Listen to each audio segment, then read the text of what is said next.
Hello there, everybody, and welcome back to BSG Online 6. It's been a great marathon so far, and you might be wondering what's going on right now. Well, it's me, KillerChair, interviewing this great man, Ryan Ford, over there, who Hello, everybody. will be speedrunning Donkey Kong Country 2 Diddy Kong's Quest at a bit. How you doing? Pretty good. How about yourself? I am. I'm having a wonderful day. Been lazily hanging back in my seat all day watching wonderful speedruns, doing a little bit of stuff myself alongside. But hey, good day. So let's get the interview on the road. Asking you, you've got a variety of speedrunning events you've done before. This is your first time for BSG. How did you find us, and what made you submit a run? It was on a whim, honestly. I was just looking through Oangus, the website, and then I saw that this was about I think it was like 3 days before submissions were closing, and I was just like, sure, why not? All right, so just casual browsing, pops a name. Yep, Good stuff. exactly. It So, was just there, like right on the top of the list. So I was like, all right, cool. yeah. So, Donkey Kong Country 2, you're going to be running the true ending category. Can you give us a quick pitch of the run? All right, so that category, basically, there's if you've ever seen GT Classic for Super Metroid, it's similar to that, where the category is faster than any percent, but because there's like an in-game cheat code that you use, then that's why it's not considered the main category because there's still like a cheat used.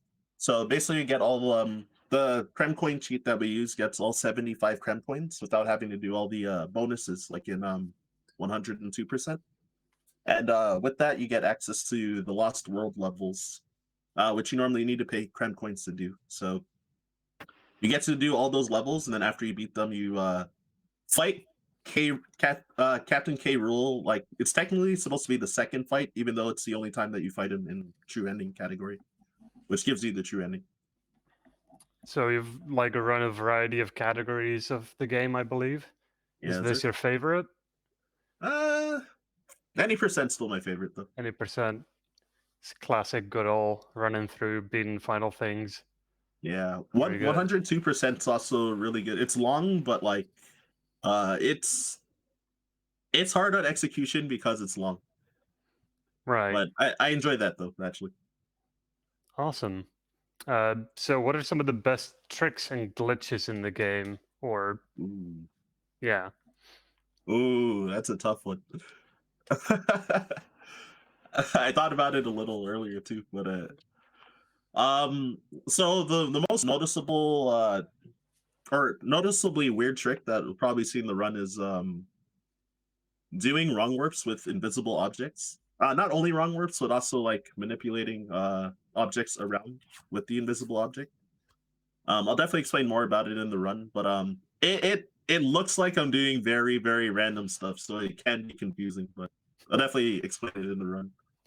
Excellent. Another thing that I liked a lot is the last two levels in World 5. I guess technically they're not really glitches, but they're visually appealing levels for viewers. Like Parachute Panic, just like falling down the whole level without using the parrot at all, and like memorizing what's below you and making sure you like weave around the bees like accurately. It looks hard, and like almost any person can like appreciate how it looks too. And then Web Woods, casually is one of the most annoying levels. Due to like instant platforms like using Squitter, it makes you go through the level a lot faster, but it's still difficult. But I think it looks like really cool and like anyone can appreciate it. Awesome. Are there also any like glitches or things that the speedrun does not use? Um, so I guess since we don't fight K Rule one, we'll get to see the marathon tradition of getting Blue Diddy and Blue Dixie. Very good. It's a weird one, but probably will show it off another time though. Cool, cool. So I have noticed by looking around a little bit that you're quite involved with competitive Smash Bros and such. Yeah. Are there any skills or things you've learned for that that also help you out in speedrunning? Ooh, I think that I think it's helped a lot with the grinding mentality for grinding. Since like competing in okay for competing in Smash, like um you're like never going to be like perfect in terms of execution. So like you want to like be consistent at the things that are the most important. If you at least want to achieve like a decent time quickly for speedruns. So usually I try to tackle the things that are like um the things that are either save the most time or could potentially lose the most time if you mess them up. Like I try to make sure that I'm like really consistent at like nailing stuff like that.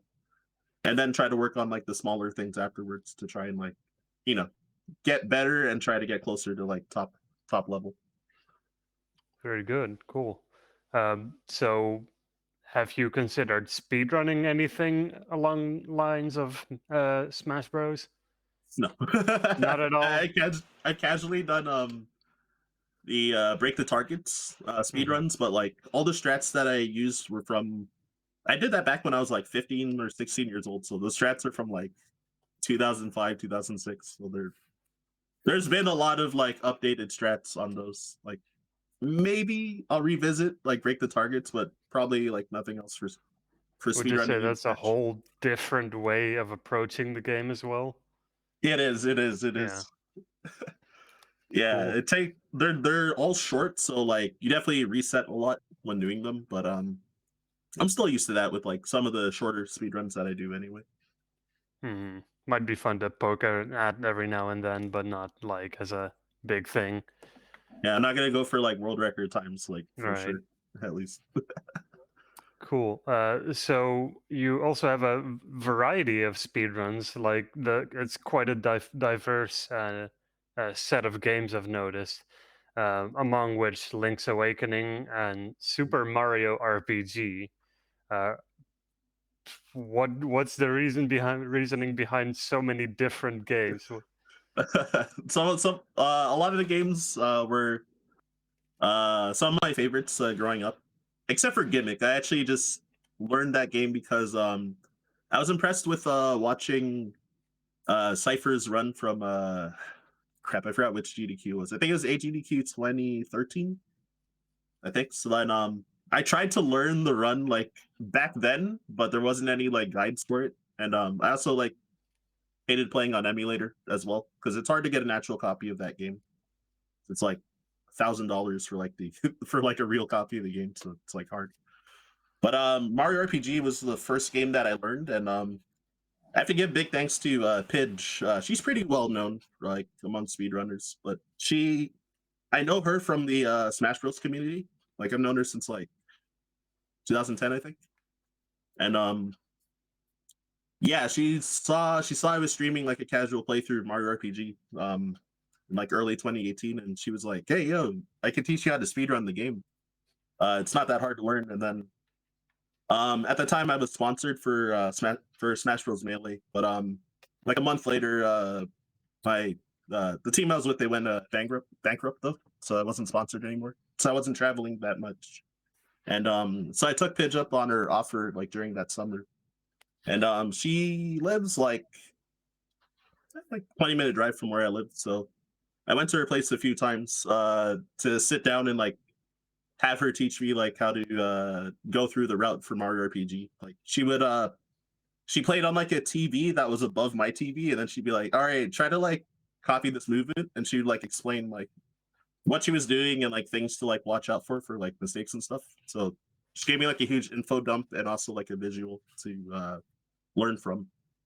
So then with that, then like COVID hit like in 2020, and then Mario RPG was still the only game that I ran. And then I started submitting runs to marathons, but like I would kind of like other people would also submit Mario RPG, like either better players or more popular players.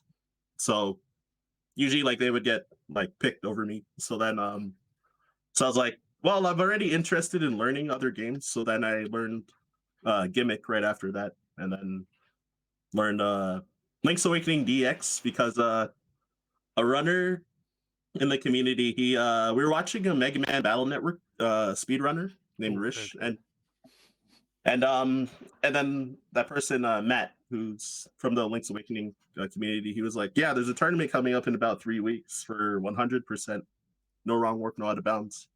And he's like, "The guy does pretty good for learning, so if you want to like try your stuff." So I spent like 3 weeks learning the run and then went into the tournament, which in the Swiss round I went like 2-2, and then it was like the top eight placers in Swiss made it to the single elimination bracket in top eight, but there was a six-way tie between me and five other people for Hmm. like the last two spots for top eight. So I got fourth in like the six-way tie, so I didn't make it to top eight basically because only the top two in the tiebreaker made it out.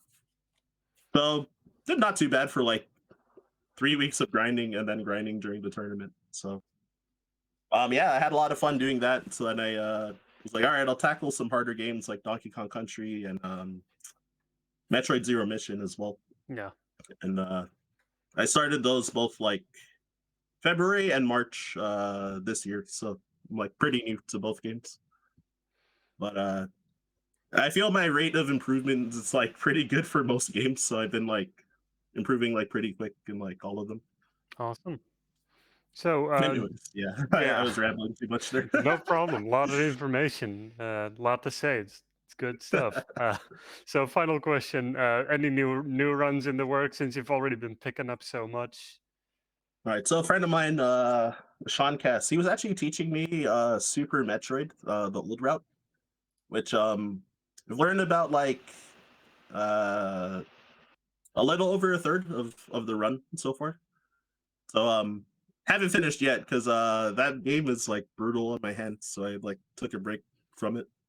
But I'm definitely gonna come back to it and try to change like my controls layout to hopefully help my right hand because playing with claw style like hurts a bit too much with it.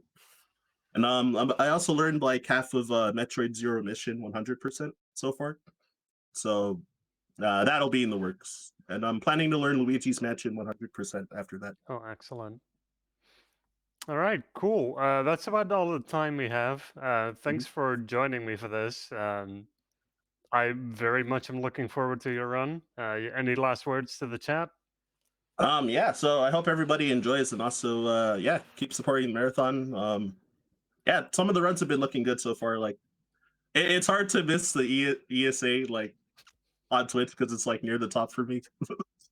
So I have been like tuning in to like watch some of the runs as well. So yeah, definitely keep up the good work, and also thanks to the people doing the work behind the scenes as well.